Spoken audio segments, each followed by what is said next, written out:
कितना खूबसूरत अंदाज है।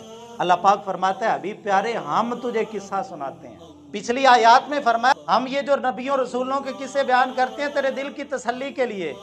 अब इस आयत में जब अल्लाह पाक अपनी ज़ात की तरफ से कलाम करके फरमा रहा है, ऐ हबीब प्यारे मैं खुदा तुझे किस्सा सुनाता हूँ, और ऐसा किस्सा सुनाता हूँ जो बड़ा ही सोना किस्सा है। जैसे औलाद बेचैन हो तो माँ बाप पास बिठा के उनको तसल्ली देते हैं, उनको कोई वाक़या सुनाते हैं, उनको कोई किस्सा सुनाते हैं। तो ऐ हबीब प्यारे मेरे दीन की तबलीग के लिए तुम जगह जगह पत्थर खाते फिरते हो, कभी ताइफ की वादी के अंदर, कभी मक्के की सरजमी में लोग तुम्हारे रास्ते में कांटे बिछाते हैं, ताइफ की बस्ती में लोग मजनू और पागल कह कह के खिताब करते हैं। कभी ना इस बात का तसव्वुर करके देखे, ये गली में कभी कोई पागल फिरता हो और उस पागल के पीछे गली के 5-10 आवारा बच्चे लगे हों, कभी उस मंजर को देख के कभी ये तसव्वुर किया करें वो कैसा मंजर होगा कि कुल नबियों का इमाम, जिसके कदमों के बोसे लेने के लिए अल्लाह का अर्श तरसता है, जिनके दरबार की हाजिरी के लिए फरिश्ते रब्बे कायनात की बारगाह के अंदर दरखास्तें पेश करते हैं, ऐसी अजीम हस्ती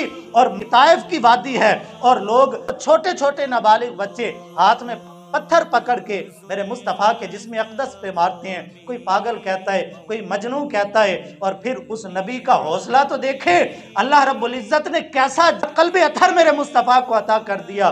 फरिश्ता मेरे मुस्तफ़ा की बारगाह में हाजिर होता है, या रसूल अल्लाह इजाज़त दें अभी पहाड़ को उलट देता हूँ इन पे।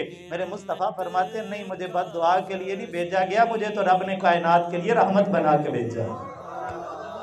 अब अल्लाह रब्बुल इज़्ज़त सूरह यूसुफ शरीफ को नाजिल फरमा के अल्लाह फरमाता है, नहनु नकुस्सु अलैका अहसनल क़सस। ए हबीब प्यारे कोई परेशान हो तो यार दोस्त ताल्लुक वाले उसको कोई किस्सा कहानी सुना के उसके दिल को तसल्ली देते हैं। हबीब प्यारे अब मेरे दीन के लिए तुझे तकलीफ़ें दी जा रही हैं, नहनु नकुस्सु अलैका, फिर हम तुझे किस्सा सुनाते हैं।